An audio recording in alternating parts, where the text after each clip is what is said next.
እናንተን ያጠፋሁት ኳዚ መስፈቅ ወሰዷት። በቃ ላይ በሉስ ማዘር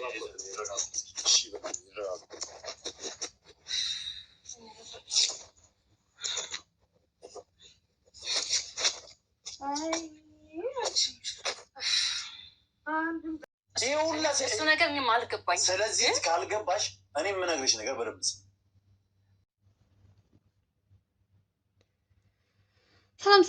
ሰላም ጤና ይስጥልኝ። ውድና የተከበራችሁ ውድ የሆናችሁ የኔ ቤተሰቦች እንዴት ናችሁ? ሰላም ናችሁ? ሰላማችሁ በያላችሁበት የዓለም ዳርቻ ሰላምና ፍቅር ያምጣላችሁ እያልኩኝ ዛሬ በጣም እኔ አላቅም ምን ብዬ እንደምጀምር እራሱ አላቅም።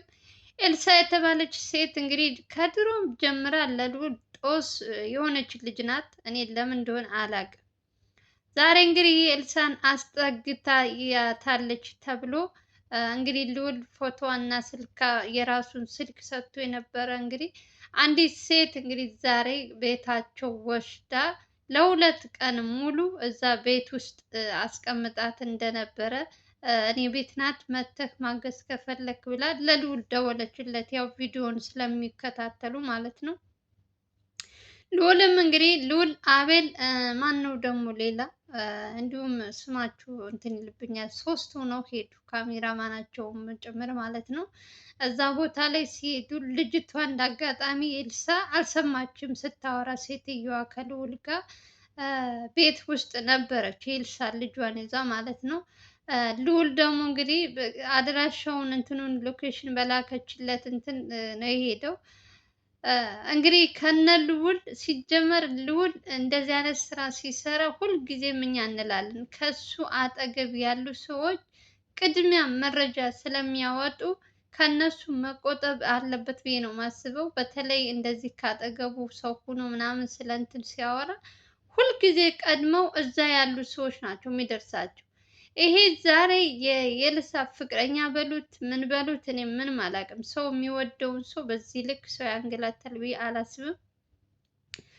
እነ ልዑል በተሰጣቸው ሎኬሽን ልጅቷን ኤልሳን ለማገዝ እንግዲህ ልዑል የፍቅር ነው ምናምን አትሉ ከወጣለት በጣም ቆይቷል። ስለ ኤልሳ እረስቷታል ሁሉ። ግን ደግሞ አሁን ደግሞ ልጇን እንደዚህ እያረገች ጎዳና ላይ ሲባል ሰው ለመሆን ሰው መሆን በቂ ነው የሚባለው አባባል ይዞ ነው እንጂ ስለሚወዳት ስለሚያፈቅራት ወይም የፍቅሩን ስላለበት ምናምን አይደለም ይሄን እገዛ የሚያደርግላት ማለት ነው። በተባለበት እንትን ቦታ ላይ ሄደ። ሴትዮዋ እግዚአብሔር ይስጣት ሁለት ቀን ሙሉ እሷ ቤት ነበረች።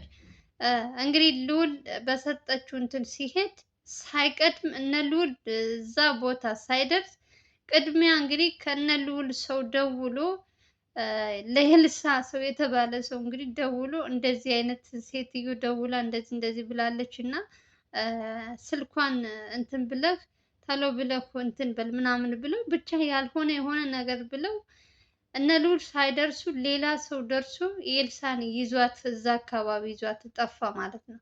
ሴትዮዋ ደግሞ እንግዲህ ልዑልን በደንብ አታውቀውም፣ በድምጽ ብቻ ነው እንዲሁም በእንትን ነው ያው ፊቱን ተሸፍኖ ስለሚሰራ ብዙ ጊዜ ማንም ሰው አያውቀውም። ልዑልንም ራሱ አንተ መስለኝ ነበርክ ነው የምትለው። እንግዲህ እዛ መጥተው ሲወስዷት መኪና ይዘው መጥተው ነው የወሰዷት። እኔ እኮ አንተ መስለኝ ነው ደውዬልህ ነበረ። አሁን ደግሞ እኔ በምን እንደሆነ አላውቅም እንዴት አድርገው አቤት በደንብ እኔ ከሲጀመር የልዑል አብረው የሚሰሩ ሰዎች እኔ ይቅርታ አድርጉልኝና በጣም ገንዘብ የሚገዛቸው በገንዘብ የሰውን ሕይወት የሚሸጡ ብዙ ሰዎች እኔ በጣም ብዙ ጊዜ በተደጋጋሚ እያየዋቸው ነው። ልዑል የሆነች ነገር ጫፏን ይዞ ልክ የሆነ ነገር ሊያገኝ ሲል ቅድሚያ መረጃ የሚሰጡ ሰዎች ያሉ ልጆች እንግዲህ እናንተም ተመልካቾችም እያያችሁ ነው። ከዚህ በፊትም እንደዚህ አይነት ነገሮች እንትን ይላል። ዛሬ ማናት ኤልሳ ሴትዮዋ ትክክለኛ እንትን ነበር የሰጠችው ኤልሳን አስጠግታት የነበረችው ሴት። ግን ደግሞ የነ ልዑል ሰው እንግዲህ ደውሎ ሳይቀድም እንቀደም ብሎ እንግዲህ ምን ያክል ብር ቢከፈለው አላውቅም።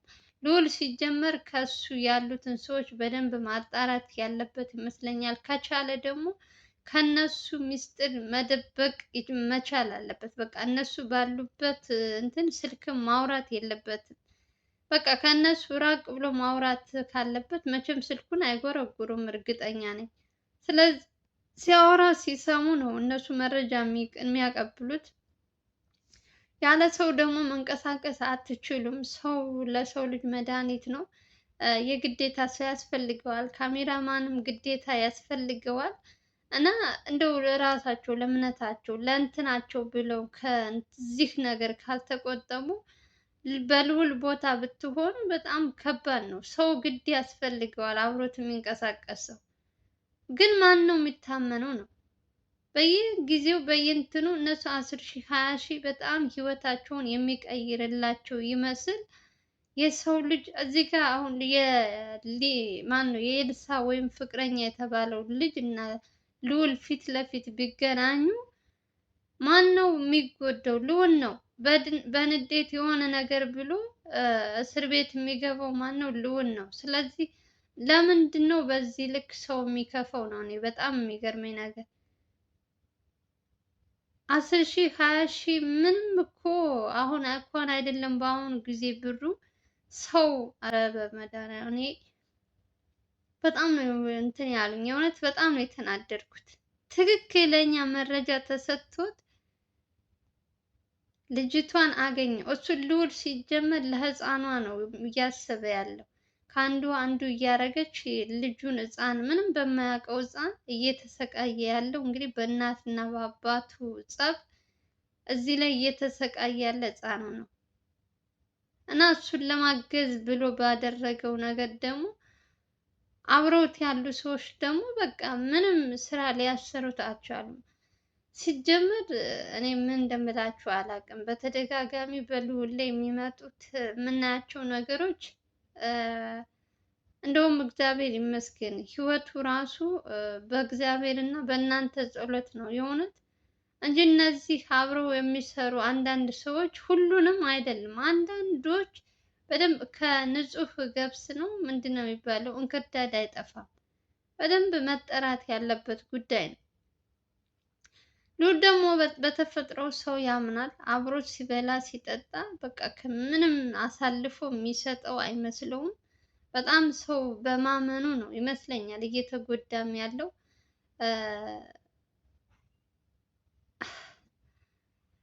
ኧረ ሰዎች ኧረ እንደው ምን አይነት ጊዜ ነው ወይኔ!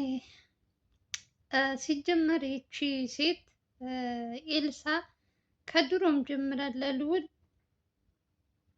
ምንም አይነት እንትን አላመጣችለትም። ከበፊት ጀምሮ ማለት ነው። አሁን አይደለም ኤልሳ ልዑልን እንትን ስትለው ወይ ባይገናኙ ጥሩ።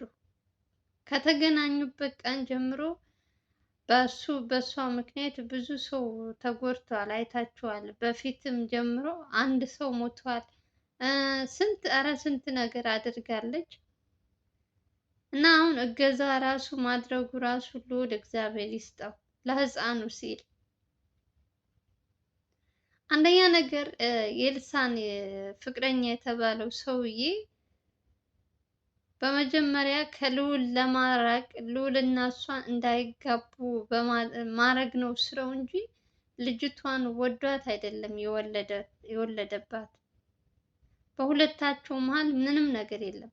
እሷም አባቷን የሆነ እያስፈራራባት ስለነበረ ልዑልንም እያስፈራራው ስለነበረ በቃ እነሱ ከሚጎዱ እኔ ልጎዳ ብላ ይመስለኛል። እንግዲህ የሴት ልጅ እንትን እንግዲህ አላውቅም። ሴት ስትሆኑ ብዙ ፈተና ብዙ ነገሮች አሉ። ለበጎ ነው፣ ግን እንደዚህ ደግሞ ሲበዛ ደግሞ ትንሽ ከአይምሯችሁ በላይ የሆነ እናንተ ያላሰባችሁት ትልቅ ነገር የሚሆንባችሁ ነገር አለና እንደውም ልዑል በጣም ጎበዝ ነው። ነገሮች ሁሉ እያጣራ ነገሮችን ቀስ ብሎ ነው እንትን የሚለው፣ እንደዚህ በችኩል ምናምን አይደለም። ልጁ እንኳን ፈልጎ እንኳን የልጅቷን ኤልሳን አስገድዶ እንትን ያላት ዛሬ የወለደባት ሰው ከአባቷ ጋር ጸብም እንኳን ቢኖረው ያ ሰው እሱ ግን በመልካም ጎኑ እሷን አግኝቶ እውነት ፈቅደሽ ነው ወደሽ ነው ብሎ አይታችሁታል ኦልሬዲ ራሷ በራሷ አንደበት እኔ ወደዋለሁ የልጄን ያላባት ማሳደግ አልፈልግም ብላ ነው ከዛ ነገር ሁሉ የቋጨው። አሁን ደግሞ እንደ አዲስ መጥተው ደግሞ ልዑልን ስራውን እንዳይሰራ ከነሱ ወጥመድ ለማስገባት አንዴ እዚህ ቦታ ናት፣ አንዴ እዚህ ናት እያሉ ኧረ እኔ እንዴት ማለት አንዳንዴ ማንን ነው የምታምኑት? እስኪ ሰውን አምናችሁ ገደል እኮ ነው የምትገቡት። እንዴት ብላችሁ ከሰው ጋር ተስማምታችሁ እንደምትሰሩ አላውቅም። በተለይ በዚች በኤልሳ ጉዳይ ላይ ብዙ ጊዜ አይታችኋል። እኔ መደጋገምም አልፈልግም። አባቷንም ከዚህ በፊትም ልዑልም እናቱንም ብዙ ነገር ያደረገች ልጅ ናት። አሁንም ጦሱ የተረፈው ደግሞ ለማን ነው? ለልዑል ነው። ልዑል ደግሞ እየሰማ ዝም ማለት አይችልም። ሲደወልለት ተነስቶ ሄደ። በዛ ቦታ ላይ ፍቅረኛ የተባለው ሰውዬ ኑሮ ቢሆን ከልዑል ጋር ምን አይነት ችግር እንደሚፈጠር አስቡ። ልዑልም በንዴት ወይ የሆነ ነገር ይመታዋል ወይ እሱ ይመታል ልዑል። ከዛ ማን ነው ተጠያቂ? እሷ እንደፈለገች በራሷ እንትን ወይ ለአባቷ ሳትሆን ወይ ከልዑል ሳትሆን ህፃኑን ያለምንም ኃጢአቱ እያሰቃየች እኔ ለማን እንደምትፈርዱ ራሱ ግራ ነው የሚያጋባው። እውነት ሴትየዋ ዛሬ ለልዑል ደውላለት እሷ ቤት ያስጠጋቻት ሴት የእውነት ስታወራ በጣም እንባችሁን ነው እንትን የምትለው። በጣም ነው ያሳዘነች። የሴት ልጅ መከራ ማለት ነው። በጣም ተጨቁና ለሰው ስትሰጥ የነበረች ኤልሳ በአንዴ ነገር ሁሉ ድብልቅልቅ ብሎባት። አቤት! ኧረ ሰው ግን እኔ አላውቅም። እውነት እኔ አልፈርድም። ነገሩን በሙሉ ሳላይ አንድ ሰው ላይ መፍረድ አልችልም። ግን ልዑል ግን ስልክ በተደወለ ቁጥር እዚህ ቤት እያለ ከሄደ ለልዑል ጥሩ አይመጣም ብዬ ነው የማስበው። እንግዲህ እግዚአብሔር ይጠብቃቸው እና እንግዲህ ሴትዮዋም የደወለችላቸው እሷን ያስጠጋቻት ሴት በዛ ቦታ ሲደርሱ የሆኑት ራሳቸውን ስተው ወደቁ። ሴትዮዋ ማለት ነው። ማለት አንዳንዴ በሳቸው ጥፋት ኑሮ ምናምን ሳይሆን ደነገጡ። ማን ነው እኔ ያስጠግቻት የነበረውን አንተ መስለኝ ነው የሰጠው እንጂ አልሰጣቸውም ነበር ብላ ማለት ነው። ያው እንግዲህ በእሳቸው ጥፋት የለም።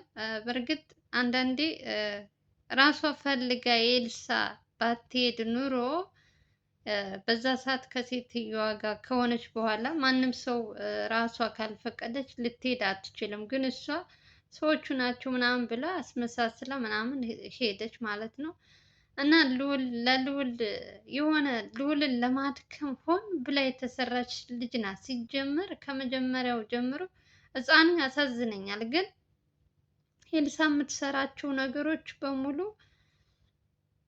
ምንም እንትን አይለኝም። የእውነት ይቅርታ አድርጉልኝና ልዑልን ሆን ብለው ስራ እንትን እንዳይል ሌላ ነገር ውስጥ እንትን እንዳይል አላውቅም። እኔ አሁን በፊት እኮ ሲጀመር ልዑል የእነሱን ጉዳይ ከዘጋው ቆይቷል። እንደፈለጉ የሆኑ ነው።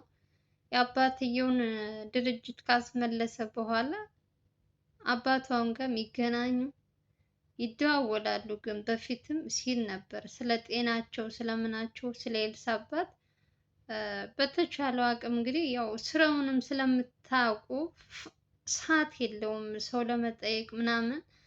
በተቻለው አቅም ግን እንትን እንደሚል ነበር ሲነግረን የነበረው። እዚህ በፊትም የኤልሳ ጉዳይ ሳይመጣ በፊት ኤልሳ ግነት አሁንም ትክክለኛ ተበድላ ነው ጎዳና የወጣችው ወይስ ልዑልን እንትን ለማለት ነው የሚለውን እሱን እንግዲህ እናየዋለን። እንግዲህ ለዚች ሴት ዛሬ የነገረቻት ያው ልዑል ሲጠይቃት ስለኔ እንድትነግረው ብላ ይሆን እንደ መልእክት ይሆን ያስቀመጠችው አላቅም። እንግዲህ ስለ ኤልሳ በጣም አሳዛኝ ታሪክ ነው እንግዲህ ሴትዮዋ የሚያወሩት። አላውቅም። እኔ ምን ብዬ እንደምላችሁ እውነት አንዳንዴ በሰው ልጅ እኔ አልፈርድም በሴት ልጅ። ምክንያቱም በየትኛው ሰዓት እንደምትወድቂ በየትኛው ሰዓት እንደምትይ ስለማይታወቅ መፍረድ ቀላል ነው። ግን ደግሞ ትንሽ አይተነው ነገሩን ልዑል ደግሞ በተቻለው አቅም ራሱን መጠበቅ አለበት። ስልክ በተደወለለት ቁጥር ተነስቶ የሚሄድ ከሆነ ለራሱም ትልቅ ችግር ነው የሚሆንበት። የእኛ ሰው እንደሆን ታውቃላችሁ። በምን ላጥምድሽ፣ በምን እንትን ልበልብሽ የሚል ሰው ስለሚበዛ፣ ልዑል ደግሞ በጣም ብዙ ጥላቶች አለበት። ዛሬ ከሚኪ ጋር ነው አብረው የሄዱት እና ሁለቱም ሰው የሚያሳድዳቸው ሰዎች ናቸው። ስለዚህ ነገሩን እንደምንም አድርገው በራሳቸው እንትን መጨረስ ያለባቸው ይመስለኛል። በኤልሳ ጉዳይ ሰው መሰቃየትም ሰው መጎዳትም የለበትም። እንደባለፈው መጠንቀቅ አለበት ልዑል እና እግዚአብሔር እንግዲህ ጠብቃቸው ከማለት ውጭ ሌላ ምንም ማለት አንችልም። እናንተም በጸሎታችሁ አስቧቸው። አንድ ነገር የምጠይቃችሁ ነገር ቢኖር ደግሞ ቪዲዮ ላይክ አድርጉ ፕሊዝ። አዳዲስ መረጃዎች እየፈላለኩ እያመጣሁላችሁ፣ እናንተ ደግሞ ከእናንተ የምጠብቀው ላይክ ብቻ ነው። ሌላ ነገር አልፈልግም። ላይክ ብቻ አድርጉልኝ ቪዲዮዬን በተቻላችሁ አቅም። ብዙዎቻችሁ እየገባችሁ አያለው፣ ላይክ ደግሞ ትረሳላችሁ። ለእኛ ደግሞ ትልቁ እንትናችሁ ላይክ ስለሆነ ላይክ ብታደርጉ ደስ ይለኛል። በተረፈ ለልዑል ጸሎት አድርጉለት። ለሚኪ እንግዲህ ኤልሳ የተባለችው ሴት ልቦና ይስጣት፣ ወደ ራሷ ትመለስ። ልዑልን ሰላሙን አትበጥብጠው፣ እሱም ስራውን ይስራበት። እሷ እንደፈለገች ትሁን። በስንተኛው እንትን አሁን ልዑል አገባ ሌላ ፍቅረኛ መጣ እያንን እኛ ስንጨነቅ፣ እሷ ደግሞ መታ እንደ አዲስ እያገረሸችበት ነው። ስለዚህ ለልዑላችንን ፍትህ ያስፈልገዋል እያንን እንግዲህ ለልዑል ኮሜንት ስር እግዚአብሔር ይጠብቅህ እያላችሁ ኮሜንት አድርጉለት። ለማንኛውም ሰላማችሁ ይብዛ። የዛሬው ቪዲዮ ይመስላል። ከተመቻችሁ ላይክ እና ሼር እያደረጋችሁ አዲስ ከሆናችሁ ደግሞ ሰብስክራይብ ማድረጋችሁ እንዳረሱ። በሌላ ቪዲዮ እንገናኛለን። ሀገራችን ኢትዮጵያን ሰላም ፍቅር እያምጣልን እላችኋለሁ። እኔን ለምታበረታቱኝ የት ወንድሞች ከልብ ነው የማመሰግናችሁ። ሰላማችሁ ብዙ ትርፍ ይበልልኝ። ባይ ባይ።